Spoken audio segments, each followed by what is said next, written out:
আসসালামু আলাইকুম। আজকে আমরা কোষ প্রাচীর নিয়ে জানবো বা সেল ওয়াল। তো এর আগের ভিডিওতে আমরা কোষের প্রকারভেদ, তারপর একটা কোষের গঠন, হ্যাঁ, কোষ কিভাবে গঠিত হয় সেটা আমরা দেখেছি এবং কিভাবে চিত্র আঁকবা সেটা সম্পর্কে ধারণা দেওয়া হয়েছে। তো আজকের এই যে ভিডিওটা, এখানে আমরা কোষীয় যে অঙ্গাণুগুলো আছে এই অঙ্গাণুগুলো সব শেষ করার চেষ্টা করব। এই ভিডিওগুলো তোমাকে এখানে পড়ে দেওয়া হয়, প্লাস বই থেকে দাগিয়ে দেওয়া হয়, কারণ যাতে বই পড়ার সময় আর কোনো ভয় কাজ না করে। তো এখন দেখো, কোষ প্রাচীর। তো অলওয়েজ মনে রাখবা কোষ প্রাচীর এটা উদ্ভিদ কোষের একটা বৈশিষ্ট্য। এটা কি একটা উদ্ভিদ কোষের একটা বৈশিষ্ট্য, প্রাণী কোষে কোনো কোষ প্রাচীর থাকে না। তাহলে এটা যেহেতু উদ্ভিদ কোষের একটা বৈশিষ্ট্য, এটা মনে রাখবা। এটা কি জড় বস্তু দিয়ে তৈরি। তাহলে জড় বা মৃত বস্তু দিয়ে তৈরি কোষ প্রাচীর। তো এখন তোমার কোষ প্রাচীর থেকে জাস্ট তিনটা জিনিস জানবা। এইগুলো প্রথম জানতে হবে, সেটা কোষ প্রাচীরের রাসায়নিক গঠন। তারপর কোষ প্রাচীর গঠিত, কোষ প্রাচীরের স্ট্রাকচারটা কিরকম হয়, তার ফিজিক্যাল স্ট্রাকচার, সে দেখতে কিরকম, তার কি কি পার্ট থাকে সেটা পড়বো। আর তার কাজ কি। এই তিনটা পড়লে কোষ প্রাচীর শেষ। তাহলে দেখো কোষ প্রাচীরের গঠন কি। এখন উদ্ভিদের ক্ষেত্রে, হ্যাঁ, উদ্ভিদ ছাড়াও কিছু যেমন ব্যাকটেরিয়া, ছত্রাক, এগুলোর বাইরে একটা আবরণ থাকে, সেটার গঠন আবার আলাদা। তো উদ্ভিদের ক্ষেত্রে যদি বলে, উদ্ভিদের ক্ষেত্রে কোষ প্রাচীরের গঠন সেলুলোজ, হেমিসেলুলোজ, লিগনিন, পেকটিন আর সুবিরিন। তো এইগুলো এই পাঁচটা রাসায়নিক পদার্থ, এইগুলো উদ্ভিদের কোষ প্রাচীরের রাসায়নিক গঠন। আর ব্যাকটেরিয়া যদি বলে, ব্যাকটেরিয়া মনে রাখবা কি দিয়ে, পিএলপি দিয়ে মনে রাখবা। তো পিএলপি কি, পিতে প্রোটিন, লিপিড, আর পিতে কি পলিস্যাকারাইড। তো এই পলিস্যাকারাইড কি, এই জিনিসটা এটা একটা কার্বোহাইড্রেট, মানে ধরতে পারো এটা একটা শর্করা। তাহলে আমরা যে খাবারের তিনটা মেন উপাদান, শর্করা, আমিষ আর কি স্নেহ বা লিপিড, এই তিনটাই মনে রাখবা ব্যাকটেরিয়ার কোষ প্রাচীরের গঠন উপাদান। তারপর ছত্রাক, ছত্রাকের মনে রাখবা কাইটিন। কিভাবে মনে রাখবা, এটা ক আছে ছত্রাকের মধ্যে, কি আছে ক দিয়ে মনে রাখবা কি কাইটিন। তাহলে এই কোষ প্রাচীরের রাসায়নিক গঠন।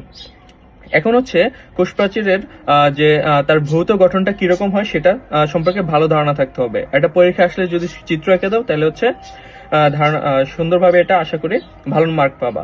তো এই যে এটা বেশিরভাগ মানুষ, এটা স্টুডেন্টরা এটা বুঝে না। তো জিনিসটা কি, দেখো, এই কোষ প্রাচীরটাকে একটা কি করছে, একটা কোষ প্রাচীরকে সে প্রস্থচ্ছেদ করছে, ঠিক আছে, প্রস্থচ্ছেদ করে কাটছে। কাটার পর দেখো, এখানে দুইটা জিনিস থাকে, দুইটা পার্ট থাকে। একটা প্রাথমিক প্রাচীর, আর একটা গৌণ প্রাচীর। তো মনে রাখবা, প্রাথমিক প্রাচীর আছে না, এইটা এক স্তর বিশিষ্ট। প্রাথমিক প্রাচীরটা এক স্তর বিশিষ্ট।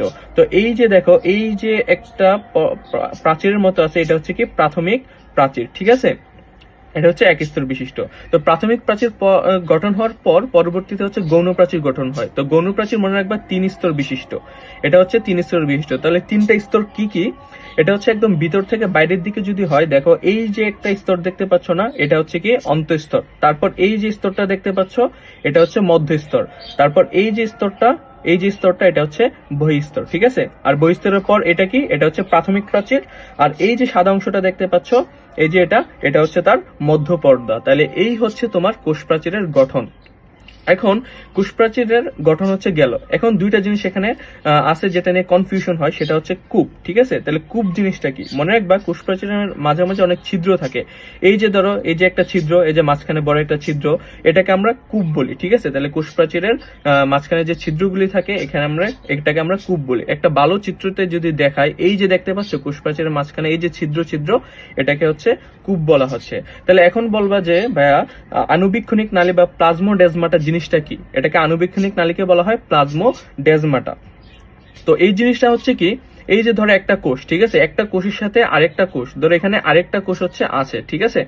তো আরেকটা কোষ যদি থাকে, তাহলে এই একটা কোষের সাথে আরেকটা কোষের তোমার অলওয়েজ যোগাযোগ থাকে, ঠিক আছে। এই যে অংশটা দেখতে পাচ্ছ, এইটার মাধ্যমে সে কি করে, আরেকটা কোষের সাথে যোগাযোগ রাখে। এই যে এই অংশটা, এটাকে বলা হয় আণুবীক্ষণিক নালী বা প্লাজমোডেজমাটা, ঠিক আছে। এটাকে বলা হয় প্লাজমোডেজমাটা। এটার মাধ্যমে সে কি করে, তাহলে এটার কাজ কি জানতে হবে। এটার কাজ কি, তোমার খনিজ লবণ পরিবহন করা, এক কোষ থেকে আরেক কোষে খনিজ লবণ। তারপর তোমার ফ্লুইড গুলি যে আছে, ফ্লুইড মানে এর যে ফ্লুইড অংশগুলি, খনিজ লবণ, এইগুলো পরিবহন করা এই আণুবীক্ষণিক নালী বা প্লাজমোডেজমাটার কাজ। তাহলে এই আমাদের গঠন শেষ। এখন জানতে হবে কোষ প্রাচীরের কাজ কি। যেহেতু এটা একটা প্রাচীর, তো তোমার ধরো ঘরের মধ্যে চিন্তা করো, ওয়াল আছে, ঠিক আছে, এটা একটা প্রাচীর না, ওয়ালটা। তো ওয়ালের কাজটা কি, তোমাকে বাইরের পরিবেশ থেকে রক্ষা করছে, ঠিক আছে, বাইরের পরিবেশ থেকে রক্ষা করছে, শীত গরম থেকে রক্ষা করছে। তারপর কি, একটা আকৃতি প্রদান করছে। সেম তাইলে কোষ প্রাচীরের কাজ কি হবে, সেম কাজ হবে। সে কি করবে, একটা কোষকে কি করে সুনির্দিষ্ট আকার আকৃতি হচ্ছে প্রদান করে, ঠিক আছে। কোষকে সুনির্দিষ্ট আকার আর আকৃতি হচ্ছে প্রদান করে, কোষকে হচ্ছে কি করে, সুরক্ষা করে, ঠিক আছে। এইগুলো হচ্ছে কোষ প্রাচীরের কাজ। এখন এটা হচ্ছে কোষ প্রাচীর শেষ। পরবর্তীতে যেটা আছে সেটা হচ্ছে প্রোটোপ্লাজম। তো এই প্রোটোপ্লাজম জিনিসটা কি, প্রোটোপ্লাজম কি, সাইটোপ্লাজম কি, কোষঝিল্লি কি, এটা নিয়ে মোস্ট অফ দ্য স্টুডেন্ট হচ্ছে ভেজাল লাগে। তো প্রত্যেকটা জিনিস পড়ানোর সাথে সাথে তুমি কনসেপ্ট একদম ক্লিয়ার হয়ে নিবা, ঠিক আছে। তো প্রোটোপ্লাজম জিনিসটা কি, মনে রাখবে এই যে একটা কোষ প্রাচীর, ঠিক এই যে একটা কোষ, ঠিক আছে, এটা হচ্ছে কি একটা উদ্ভিদ কোষ। তো এই উদ্ভিদ কোষে এই অংশটা দেখতে পাচ্ছ না, এই যে অংশটা, এই অংশটা হচ্ছে তার কোষ প্রাচীর, ঠিক আছে। তো এই কোষ প্রাচীরটা ছাড়া বাকি যা অংশ দেখতে পাচ্ছ এখানে সব ভিতরে, সব হচ্ছে সবটুকু অংশকে বলা হয় প্রোটোপ্লাজম, ঠিক আছে। তাহলে প্রোটোপ্লাজম হচ্ছে তিনটা জিনিস নিয়ে গঠিত, মনে রাখবা। সেটা হচ্ছে কি কোষ ঝিল্লি, ঠিক আছে, কোষ ঝিল্লি বা প্লাজমা মেমব্রেন। এই যে কোষ প্রাচীর নিচে যে পর্দাটা, এটা হচ্ছে কোষ ঝিল্লি বা প্লাজমা মেমব্রেন।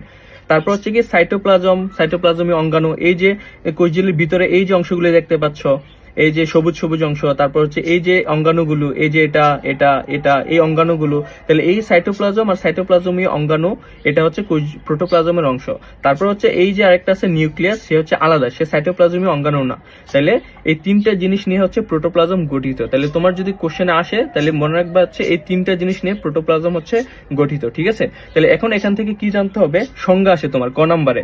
তাহলে এই ক্লাসগুলো করার সাথে সাথে তোমার সিকিউ এমসিকিউ, তারপর তোমার হচ্ছে ক খ সব আমি হচ্ছে বলে দেবো কোনটা কি পড়তে হবে। তাহলে সংজ্ঞা আসে, তাহলে সংজ্ঞাটা কিভাবে দিবা, তাহলে বলবা হচ্ছে কি কোষের ভিতর, ঠিক আছে। তাহলে কোষের ভিতর অর্ধস্বচ্ছ, ঠিক আছে। তাহলে অর্ধস্বচ্ছ এই যে সম্পূর্ণ অংশটা, এই যে অংশগুলো কি, এগুলো অর্ধস্বচ্ছ না, ঠিক আছে। সাইটোপ্লাজমটা কি অর্ধস্বচ্ছ না, সাইটোপ্লাজমটা নিয়েই তো প্রোটোপ্লাজম গঠিত হয়। তাহলে কোষের ভিতর মনে রাখবা অর্ধস্বচ্ছ থকথকে জেলির মতো, ঠিক আছে। এই যে থকথকে জেলির মতো অংশটা নিয়ে যে এই সম্পূর্ণ অংশটা গঠিত হয়, এটা হচ্ছে তোমার প্রোটোপ্লাজম, ঠিক আছে। তাহলে প্রোটোপ্লাজম হচ্ছে অংশ তিনটা, আর এটা সংজ্ঞা জানতে হবে, কোষের ভিতর যে অর্ধস্বচ্ছ থকথকে জেলির মতো অংশকে বলা হয় প্রোটোপ্লাজম। আর প্রোটোপ্লাজমের তিনটা অংশ, কোষঝিল্লি, তারপর হচ্ছে কি এই সাইটোপ্লাজমীয় অঙ্গাণু, আর হচ্ছে আছে তোমার নিউক্লিয়াস। এই তিনটা নিয়ে হচ্ছে প্রোটোপ্লাজম গঠিত।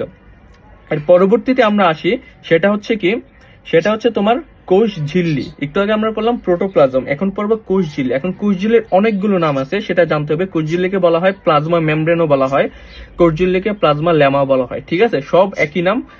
তো এখন এখান থেকে কি জানবা, সংজ্ঞাটা জানবা, ঠিক আছে। তাহলে কোষঝিল্লি কোনটা, কোষঝিল্লির সংজ্ঞাটা কিভাবে দিবা, যে প্রোটোপ্লাজমের বাইরে, ঠিক আছে, প্রোটোপ্লাজমের বাইরে সম্পূর্ণ অংশটা আমরা দেখছিলাম প্রোটোপ্লাজম। তোমাকে আমি দেখিয়ে নেই, এই যে সম্পূর্ণ অংশটা, এই কোষপ্রাচীর ছাড়া সম্পূর্ণ অংশটা কি বলছিলাম, প্রোটোপ্লাজম। তাহলে এই প্রোটোপ্লাজমের বাইরের দিকে দেখো, এই প্রোটোপ্লাজমের বাইরের দিকে এই যে অংশটা দেখতে পাচ্ছ, ঠিক আছে। তাহলে এই যে অংশটা, এই অংশটা হচ্ছে কি, মনে রাখবা কোষ ঝিল্লি জাতীয় কিছু বা মেমব্রেন বা পর্দা জাতীয় কিছু, যা কিছু পাবা এই বায়োলজিতে, সব হচ্ছে মনে রাখবা দুই স্তর বিশিষ্ট, ঠিক আছে। তার হচ্ছে দুইটা স্তর থাকে। তাহলে কি পেলাম, তাহলে এটা সংজ্ঞাটা কি হবে, প্রোটোপ্লাজমের বাইরে দুই স্তর বিশিষ্ট যে স্থিতিস্থাপক একটা পর্দা থাকে, একে বলা হয় কোষ ঝিল্লি। তাহলে এই সংজ্ঞাটা আশা করি এভাবে পড়বা, মনে থাকবে। তো এখন কোষঝিল্লির গঠনটা আমাকে হচ্ছে জানতে হবে, কোষঝিল্লি কি দ্বারা গঠিত হয়। তাহলে এখন আসলে কোষঝিল্লির হচ্ছে রাসায়নিক গঠনটা আমরা জানি। তো কোষঝিল্লির রাসায়নিক গঠন মনে রাখবা হচ্ছে কি, প্রোটিন আর হচ্ছে লিপিড, ঠিক আছে, প্রোটিন প্লাস লিপিড দিয়ে গঠিত। এখন জানতে হবে এই কোষঝিল্লিটার কাজ কি। মনে রাখবা কোষঝিল্লি বা মেমব্রেন এটা একটা পর্দা, ঠিক আছে, এটা হচ্ছে একটা বৈষম্য বেদ্য পর্দা। কি বৈষম্য বেদ্য পর্দা? তো ছোটবেলা থেকে পড়ে আসছে, যেখানে বৈষম্য বেদ্য কথাটা থাকবে, এই পর্দাটা উপস্থিত থাকবে, সেখানে মনে রাখবা অভিস্রবণ হবে। তার মানে সে কি করবে, সে অভিস্রবণের মাধ্যমে, তার কাজ কি হবে, অভিস্রবণের মাধ্যমে পানি ও খনিজ লবণ চলাচলকে নিয়ন্ত্রণ করবে, ঠিক আছে। এক কোষ থেকে আরেক কোষে পানি ও খনিজ লবণ চলাচল নিয়ন্ত্রণ করবে কোন পদ্ধতিতে, অভিস্রবণ, ব্যাপন না, ঠিক আছে, অভিস্রবণ পদ্ধতিতে। আর হচ্ছে এর কাজ হচ্ছে কি, তোমার পাশাপাশি কোষগুলোকে পরস্পর থেকে আলাদা করে রাখে। ধরো একটা কোষ থেকে, একটা কোষের ভিতরে তো অনেক কিছু থাকে, কোষ অঙ্গাণু থাকে, নিউক্লিয়াস থাকে, এরকম এই অংশগুলোকে আরেকটা কোষের এরকম অঙ্গাণুগুলো থেকে আলাদা করে রাখে, ঠিক আছে। কারণ সব কোষে তো আর হচ্ছে কোষ প্রাচীরটা থাকবে না। যেমন আমরা উদ্ভিদ কোষে কি কোষ প্রাচীর পাই, কিন্তু প্রাণী কোষে হচ্ছে কি আমরা কোষ ঝিল্লি পাবো, কোনো কোষ প্রাচীর পাবো না। ঠিক আছে। তো এখন এই যে আরেকটা কথা বলা আছে সেটা হচ্ছে কি মাইক্রোবিলাই। তো মাইক্রোবিলাই জিনিসটা কি মনে রাখবা, আঙুলের মতো অংশ, ঠিক আছে।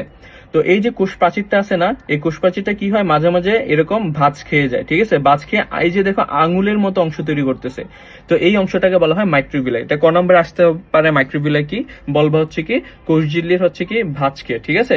কোষঝিল্লির ভাঁজকে বলা হয় মাইক্রোবিলাই, বা কোষঝিল্লি বাজ হয়ে যে আঙুলের মতো অভিক্ষেপ তৈরি করে এগুলিকে মাইক্রোবিলাই বলে। তাহলে এই হচ্ছে আমাদের কোষঝিল্লি সম্পর্কে আলোচনা। আচ্ছা, এখন সাইটোপ্লাজমীয় অঙ্গাণু পড়ার আগে আমরা হচ্ছে এতক্ষণ যা পড়লাম সেটা বইয়ে হচ্ছে দেখি মিলিয়ে, ঠিক আছে। বইয়ে কোথায় আছে বা কিভাবে আছে সেটা হচ্ছে আমরা দেখি, আমরা যে এতক্ষণ পড়লাম আমাদের পড়া হয়ে গেছে কিনা। তো আসো এই যে কোষ প্রাচীর, তো কোষ প্রাচীরের ক্ষেত্রে আমি কি বলছিলাম যে কোষ প্রাচীর হচ্ছে কি, এই যে কোষ প্রাচীর হচ্ছে কি তোমার উদ্ভিদ কোষের বৈশিষ্ট্য, ঠিক আছে। এটা হচ্ছে একটা উদ্ভিদ কোষের বৈশিষ্ট্য, এটা কি মৃত বা জড় বস্তু দিয়ে তৈরি সেটা বলা হয়েছে। তারপর প্রাণী কোষে কোনো কোষ প্রাচীর থাকবে না। তো এটার রাসায়নিক গঠনটা কি বলছি, যে উদ্ভিদের ক্ষেত্রে কি হবে সেলুলোজ, হেমিসেলুলোজ, লিগনিন, প্যাকটিন, সুবিরিন, শেষ। আর ব্যাকটেরিয়ার ক্ষেত্রে বলছিলাম পিএলপি অর্থাৎ প্রোটিন, লিপিড আর পলিস্যাকারাইড। ছত্রাকের কি বলছিলাম কাইটিন, শেষ। এখন গঠন হচ্ছে কি, তার ফিজিক্যাল গঠন হচ্ছে কি প্রাথমিক কোষ প্রাচীরটা এক স্তর বিশিষ্ট, আর তোমার হচ্ছে যে গৌণ কোষ প্রাচীরটা আছে এটা হচ্ছে কি তোমার 3 স্তর বিশিষ্ট, ঠিক আছে। তো এই কোষ প্রাচীরের মাঝে মাঝে ছিদ্র থাকে যাকে আমরা কূপ বলি। আর কোষ প্রাচীরের কাজ কি পড়ছিলাম, কোষকে দৃঢ়তা প্রদান করবে, আকার আকৃতি বজায় রাখবে।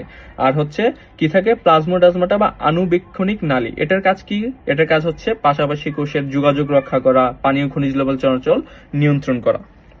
এই হচ্ছে কোষ প্রাচীর। আর এখান থেকে চিত্রটা হচ্ছে পরে নেবা। এখন আসো প্রোটোপ্লাজম কি, সেম এই যে সংজ্ঞাটা পড়ছিলাম এই সংজ্ঞাটা এখান থেকে পরে নেবা, ঠিক আছে। যে কোষের ভিতর অর্ধস্বচ্ছ থকথকে জেলির মতো অংশটা কি প্রোটোপ্লাজম।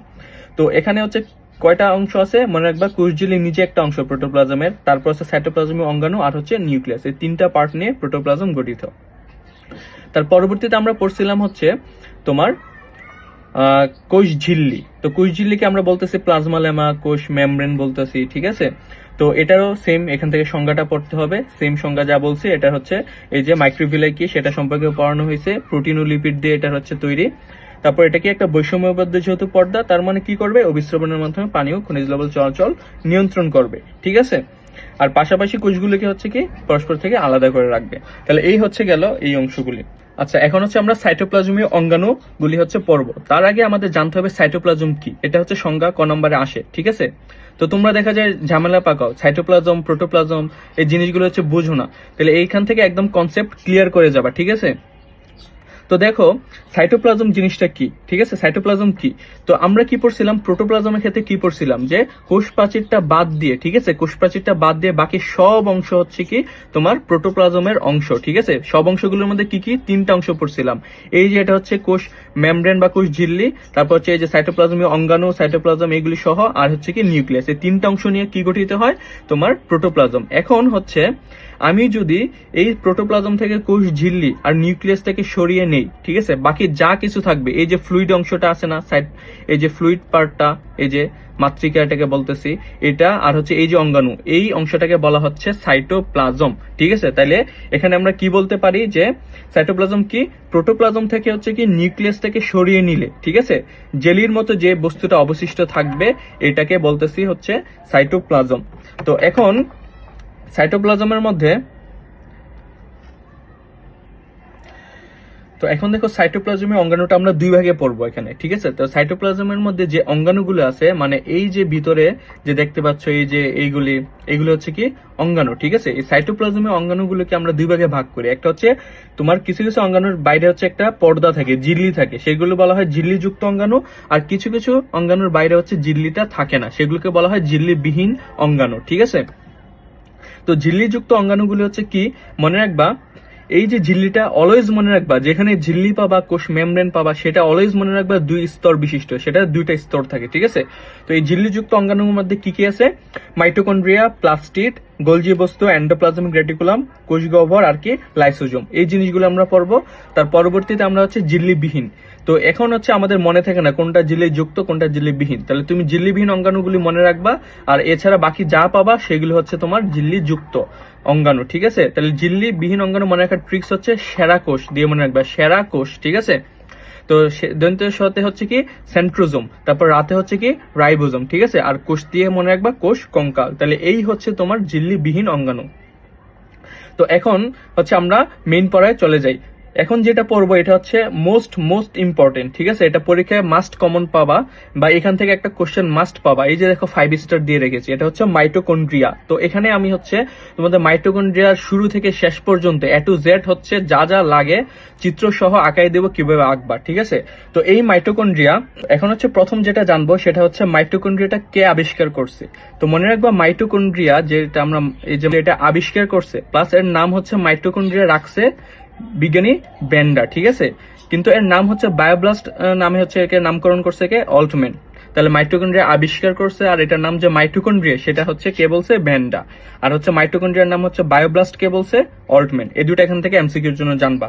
এখন আসলে গঠন সহ চিত্রটা মাস্ট লাগবে। সেটা হচ্ছে কি প্রথম আমরা গঠনটা জানি, ঠিক আছে, তারপর চিত্রটা আঁকায় দেখাই দেবো তুমি কিভাবে আঁকবা। দেখো আমরা কি বলছি, এগুলি যেহেতু ঝিল্লিযুক্ত অঙ্গাণু, মনে রাখবে এই ঝিল্লি হচ্ছে অলওয়েজ দুইটা স্তর থাকে, ঠিক আছে, 2 স্তর বিশিষ্ট। তাহলে এই যে দেখো এই বাইরে একটা স্তর বাইরের দিকে আছে, তাহলে দুইটা স্তরে একটা স্তর বাইরের দিকে আছে। আর ভিতরের যে স্তরটা আছে সেটা দেখো ভিতরের দিকে বিভিন্ন ভাবে ভাঁজ করা থাকে, ঠিক আছে। তাহলে ভিতরের স্তর ভিতরের দিকে বিভিন্ন ভাবে ভাঁজ করা থাকে। তাহলে এটা 2 স্তর বিশিষ্ট, আর ভিতরের স্তরটা কি ভাঁজ করা থাকে। তো এই ভাঁজ করা স্তরটার একটা স্পেশাল নাম আছে, তার নাম হচ্ছে ক্রিস্টি। তাহলে তার নাম হচ্ছে কি ক্রিস্টি, ঠিক আছে। তো এখন এই যে ভিতরে ভাঁজ করা অংশের মধ্যে দেখো এই যে দানাদার ছোট ছোট অংশগুলি লেগে থাকে, এই যে দানার মতো অংশগুলি লেগে আছে, এগুলির নাম হচ্ছে মনে রাখবা অক্সিজোম, ঠিক আছে। তো এই অক্সিজোমে হচ্ছে কি থাকে, অক্সিজোমে হচ্ছে উৎসেচক, যেটাকে বলা হয় এনজাইম। তো এই এনজাইমগুলি হচ্ছে এই অক্সিজোমে থাকে, ঠিক আছে, সেই এনজাইমগুলো তৈরি করে। তো আর এই যে ভিতরের অংশটা দেখতে পাচ্ছ, এই যে সবুজ সবুজ অংশ, এটাকে বলা হয় মেট্রিক্স, ঠিক আছে, এটাকে বলা হয় মেট্রিক্স, বা একে বলা হয় মাতৃকা। তো একে কি বলা হয় মাতৃকা, মানে এটা হচ্ছে সবকিছুকে ধারণ করতেছে, ঠিক আছে। মাতৃকা, মা যেমন সবকিছু ধারণ করে, তেমনি এটা হচ্ছে কোষের সমস্ত বিক্রিয়ার সমস্ত কিছুকে সে ধারণ করতেছে। এই তরল অংশটা, এটা কি একটা তরল অংশ, ফ্লুইডের মতো অংশ, এর জন্য এটাকে বলতেছি মাতৃকা, ঠিক আছে।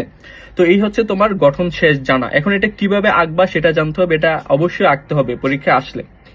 সেটা হচ্ছে কি, তুমি হচ্ছে প্রথমে এই যে এরকম ভাবে হচ্ছে, আমি অন্য কালি নেই, ধরো হচ্ছে এটা নিলাম, ঠিক আছে। তাহলে প্রথম হচ্ছে কি এরকম একটা এঁকে নিবা, আমি রাফ একটা চিত্র এঁকে দেখাই, ঠিক আছে। তারপর এটা একটু এই যে এভাবে দিয়ে নিবা, ঠিক আছে। তাহলে হচ্ছে 3D একটা বোঝা যাচ্ছে। তো এখন এটা হচ্ছে আঁকলা। তো এটা হচ্ছে কি বাইরের স্তরটা। পরবর্তীতে কি করবা, ভিতরের স্তরটা হচ্ছে কি ভাঁজ করা, ঠিক আছে। যেহেতু ভাঁজ করা থাকে, তাহলে আমরা কি এভাবে হচ্ছে আঁকি।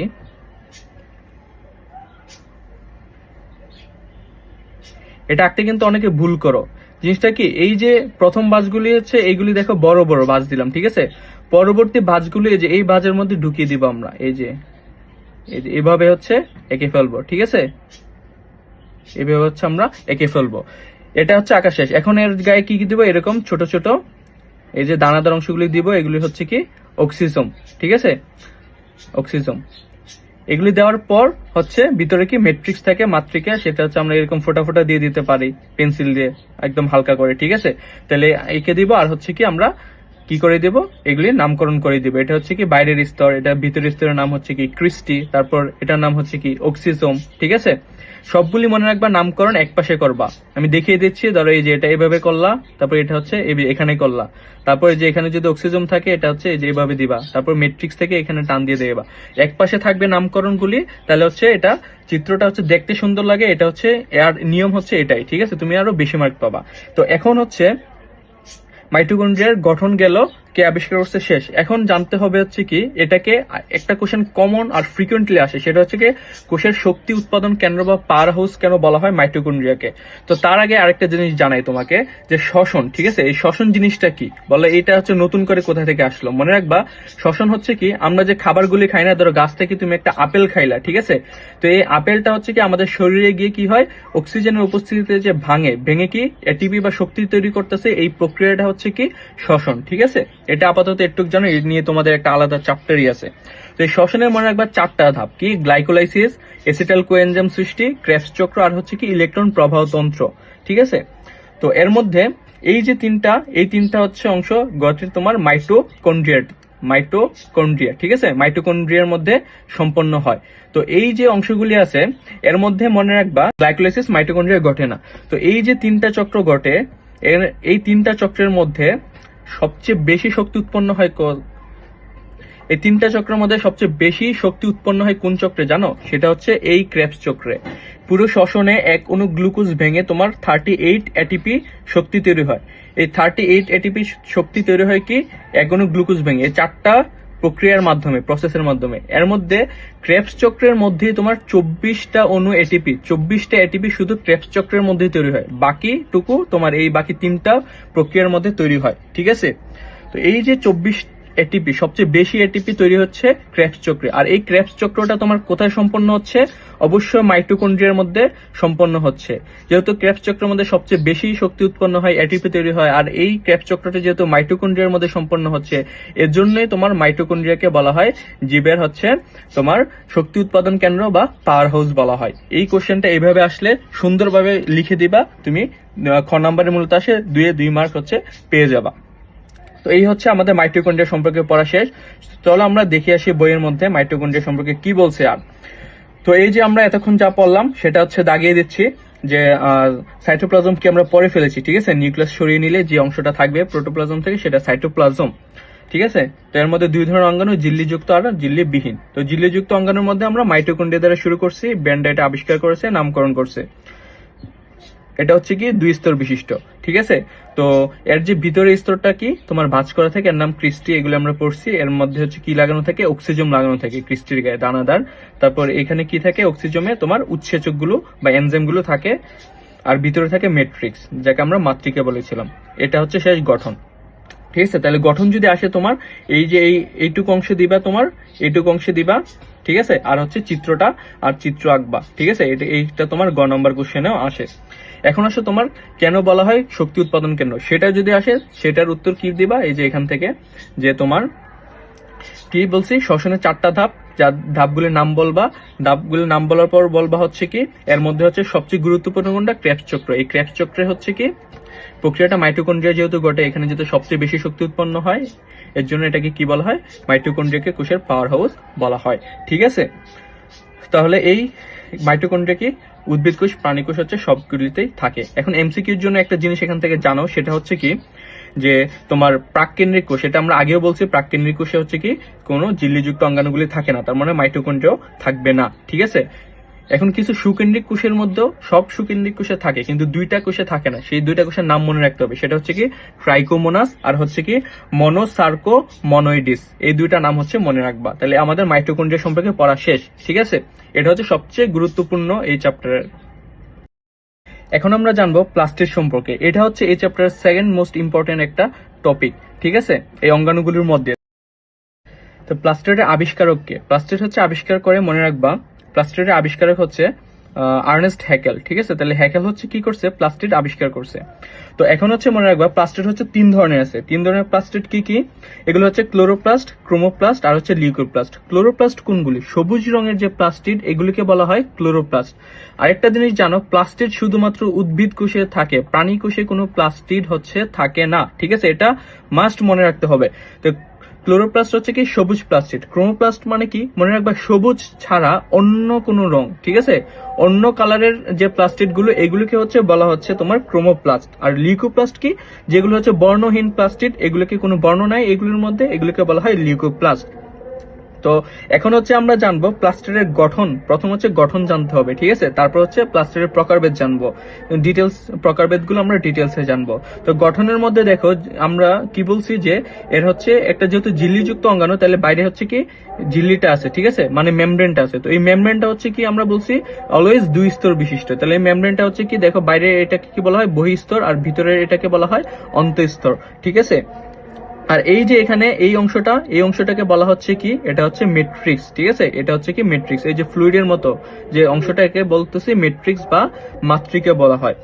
আর এই যে এখানে দেখো এই যে তোমার এই যে অনেকগুলো হচ্ছে চাকতি, ঠিক আছে।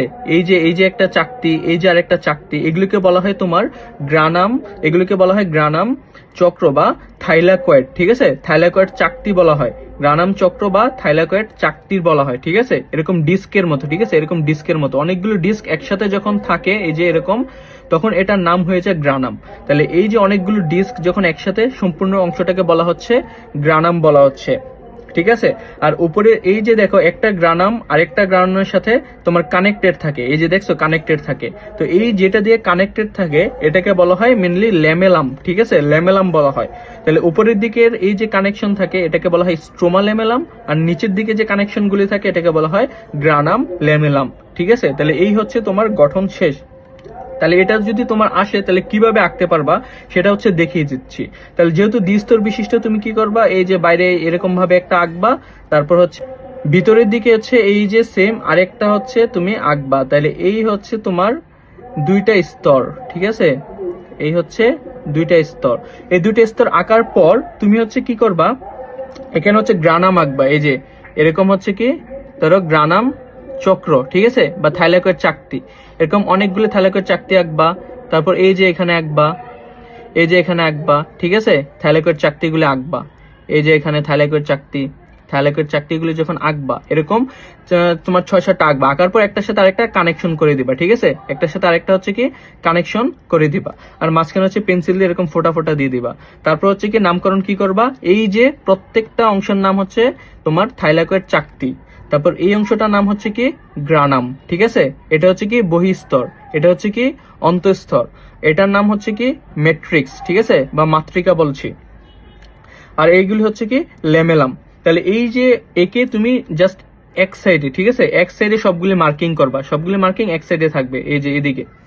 তারপর তুমি হচ্ছে এরকম ভাবে আঁকলে তুমি ফুল মার্কস পেয়ে যাবে যদি গঠন ব্যাখ্যা করতে বলে। এখন আসো প্রকারভেদ। তাহলে তোমার প্রকারভেদে কি পড়ছিলাম, ক্লোরোপ্লাস্ট প্রথম পড়ছিলাম। তাহলে ক্লোরোপ্লাস্টের হচ্ছে রং কি, তাহলে এটা রং হচ্ছে কি সবুজ, ঠিক আছে, ক্লোরোপ্লাস্ট হচ্ছে কি সবুজ রং। তাহলে এর মধ্যে তাহলে এই যে রংটা তৈরি হয় তাহলে কি কি দ্বারা তৈরি হয়, মনে রাখবা দুইটা রঞ্জক পদার্থ থাকে, একটা হচ্ছে ক্লোরোফিল আর হচ্ছে ক্যারোটিনয়েডও কিছু কিছু ক্ষেত্রে থাকে, খুবই অল্প, কিন্তু বেশিরভাগ থাকে হচ্ছে ক্লোরোফিলটা, ঠিক আছে। এখন আসে কোথায় পাবো, সবগুলোর ক্ষেত্রে এই কোশ্চেন পাবা তুমি, সবগুলোর ক্ষেত্রে ক্লোরোপ্লাস্ট, ক্রোমোপ্লাস্ট, লিগোপ্লাস্ট, রং কালার কিরকম, তারপর এটা কি কি রঞ্জক পদার্থ নিয়ে তৈরি, আর হচ্ছে এটা কোথায় পাবো, এই কোশ্চেনগুলো কমন। তাহলে এইগুলো মাথায় রাখবা, তাহলে তুমি আনসার করতে পারবা। তাহলে কোথায় পাবো, এগুলো অবশ্যই যে সবুজ পাতা, তারপর যে তোমার হচ্ছে কাণ্ড যেখানে সবুজ অংশগুলি পাওয়া যায় সেখানে আমরা পেতে পারি, ঠিক আছে, কচি পাতা, তারপর কচি ঢাল, এগুলোর মধ্যে হচ্ছে আমরা এই ক্লোরোপ্লাস্ট গুলো হচ্ছে পেয়ে থাকি, ঠিক আছে। তাহলে এই যে ক্লোরোপ্লাস্টের কাজ কি, তো মনে রাখবা এর কাজ হচ্ছে কি, এখানে হচ্ছে এই যে তোমার গ্রানাম অংশটা আছে না, মনে রাখবা এই যে গ্রানাম অংশ সে হচ্ছে কি করে, সূর্যের আলোকে হচ্ছে কি আবদ্ধ করে, ঠিক আছে, সূর্যের আলোকে আবদ্ধ করে। আর এই ম্যাট্রিক্সের মধ্যে তোমার বিভিন্ন এনজাইম আছে, ঠিক আছে, এই সে কি করে সূর্যের আলোকে আবদ্ধ করছে, সূর্যের আলোর মধ্যে কি থাকে, শক্তি থাকে, আর এর মধ্যে থাকে এনজাইম, ম্যাট্রিক্সের মধ্যে, এই যে ম্যাট্রিক্সের মধ্যে কি থাকে, এনজাইম থাকে, এই দুইটার সাহায্যে তারপর কি কার্বন ডাইঅক্সাইড আর পানি মিলে কি তৈরি হয়, এখানে তোমার শর্করা তৈরি হয়, এই শর্করা তৈরি করা হচ্ছে মূলত এর কাজ। তাহলে এর কাজ হচ্ছে কি সূর্যের আলোকে আবদ্ধ করা, আর হচ্ছে ম্যাট্রিক্সের যে এনজাইম থাকে সেটা মিলে শর্করা জাতীয় খাদ্য তৈরি করে। তাহলে এই হচ্ছে ক্লোরোপ্লাস্ট শেষ। পরবর্তীতে যেটা আসে সেটা হচ্ছে ক্রোমোপ্লাস্ট। তো ক্রোমোপ্লাস্ট কি বলছি, সবুজ রং ছাড়া বাকি অন্য সব রংকে ক্রোমোপ্লাস্ট বলতেছি। তাহলে ক্রোমোপ্লাস্টের রংগুলি হচ্ছে কি কি থাকে, এগুলি কোনটার কালার কি সেগুলি মনে রাখতে হবে, সেগুলো অনেকের মনে থাকে না, কিভাবে মনে রাখবা তোমার মনে রাখার প্রক্রিয়া আমি বলে দিচ্ছি, ঠিক আছে। মনে রাখবা জ্যান্থোফিল, এটার কালার কি, মনে রাখবা জ্যান্থোর মধ্যে হ আছে, ঠিক আছে, তার মানে এটার কালার মনে রাখবা হলুদ, ঠিক আছে। ক্যারোটিন ক দিয়ে মনে রাখবা কমলা, ঠিক আছে, এটার কালার হচ্ছে কি কমলা। তারপর ফাইকো এরিথ্রিন, এরিথ্রিন কথাটা কোথা থেকে এসেছে জানো, আমাদের শরীরে একটা রক্তকণিকা আছে তার নাম এরিথ্রোসাইট, এরিথ্রোসাইট, এরিথ্রোসাইট, ঠিক আছে, এটাকে বলা হয় লোহিত কণিকা, মানে লোহিত কণিকা বা আরবিসি, ঠিক আছে। তো এটার রং কি হয় জানো, এটার রং হচ্ছে লাল হয়, সেখান থেকে যেহেতু এখানে এরিথ্রিন আছে তার মানে মনে রাখবে এটার কি লাল রং, ঠিক আছে। আর ফাইকোসায়ানিন, নিন থেকে মনে রাখবা নীল, ঠিক আছে, ফাইকোসায়ানিনের রং হচ্ছে নীল। এই হচ্ছে ক্রোমোপ্লাস্টের ক্লাস, এই হচ্ছে ক্রোমোপ্লাস্টের হচ্ছে রংগুলি কিরকম হয়। এখন এটা কোথায় পাবো, যেহেতু সবগুলি রঙিন তার মানে কোথায় পাবো, তোমার রঙিন হচ্ছে ফুলের মধ্যে, রঙিন ফুলের মধ্যে পাবো, রঙিন যদি কাণ্ড থাকে সেখানেও আমরা পেতে পারি, ঠিক আছে। তাহলে এইসব জায়গায় হচ্ছে ক্রোমোপ্লাস্ট পাবো। আর এর কাজ কি, তো এটা হচ্ছে কি কাজ হচ্ছে কি, এটা ফুল কোনো হচ্ছে উদ্ভিদকে আকর্ষণীয় করে তোলে, ঠিক আছে, আকর্ষণীয় করে তোলে। আর যেটা ইম্পর্টেন্ট কাজ তোমার বলতে হবে সেটা হচ্ছে মনে রাখবা, এই যে পরাগায়নে, এই দেখো মৌমাছি বা অন্য পোকামাকড় কি করে, এই যে রং তোমার, ঠিক আছে, এই যে সুন্দর সুন্দর রং দেখে কি হয়, তোমার আকৃষ্ট হয়, ঠিক আছে, আকৃষ্ট হয়ে সে কি করে, তোমার পরাগায়নে সাহায্য করে। তাহলে এই যে কালার হওয়ার সুবিধা কি, তোমার পরাগায়নে সাহায্য করা, ঠিক আছে, পরাগায়নে তোমার সাহায্য করে, এই দুইটা হচ্ছে এর কাজ। এখন আসো তোমার লিউকোপ্লাস্ট। তাহলে লিউকোপ্লাস্ট জিনিসটা কি? লিউকোপ্লাস্টটা হচ্ছে তোমার বর্ণহীন প্লাস্টিক, ঠিক আছে। তাহলে এর মধ্যে কি কোনো বর্ণ থাকবে না। তাহলে এটা কোথায় পাবো? অবশ্যই তিনটা জায়গা মনে রাখবা, কি, মূল, ভ্রূণ আর হচ্ছে জনন কোষ। এই তিনটা জায়গায় হচ্ছে আমরা কি পাবো? লিউকোপ্লাস্ট পাবো। এটা বর্ণহীন। তাহলে এর প্রধান কাজ কি মনে রাখবা? প্রধান কাজ হচ্ছে খাদ্য সঞ্চয় করে রাখা, ঠিক আছে, খাদ্য সঞ্চয় করে রাখা হচ্ছে এর প্রধান কাজ। এখন লিউকোপ্লাস্ট হচ্ছে কি, ক্লোরোপ্লাস্ট হতে পারে, অর্থাৎ বর্ণহীন থেকে সে হচ্ছে কি, বর্ণহীন থেকে সে ক্লোরোপ্লাস্ট কি বলছিলাম, সবুজ হয়ে যেতে পারে। কখন? সেটা হচ্ছে যখন সূর্যের আলোর সংস্পর্শে আসবে, ঠিক আছে, সূর্যালোকের সংস্পর্শে যখন আসবে। তাহলে এই হচ্ছে আমাদের প্লাস্টিক সম্পর্কে পড়া শেষ। এখন আমরা বইয়ে একটু মিলিয়ে দেখবো আমরা কি পড়েছি এতক্ষণ। তাহলে এই যে দেখো এখানে তোমার, এখন আমরা একটু মিলিয়ে দেখি, এই যে তোমার প্লাস্টিক, ঠিক আছে, এই প্লাস্টিক হচ্ছে কি তোমার তিন ধরনের, ঠিক আছে, কি, ক্লোরোপ্লাস্ট, ক্রোমোপ্লাস্ট আর লিউকোপ্লাস্ট। তো ক্লোরোপ্লাস্ট হচ্ছে কি সবুজ রঙের, এটা দেখছি পাতা, কচি কাণ্ড সবুজ অংশে পাওয়া যায়। তারপর কি করে, গ্রানাংশটা কি করে, সূর্য আলো আবদ্ধ করে, আর স্ট্রোমার মধ্যে উৎসেচক থাকে, এগুলি মিলে কি তৈরি করে আমরা পড়ছিলাম, এগুলি মিলে হচ্ছে তৈরি করে তোমার, এগুলি মিলে তৈরি করা হচ্ছে শর্করা, ঠিক আছে। তো এটার মধ্যে কি কি থাকে, রঞ্জক পদার্থ বলছিলাম, ক্লোরোফিল থাকে আর হচ্ছে তোমার থাকে ক্যারোটিনয়েড।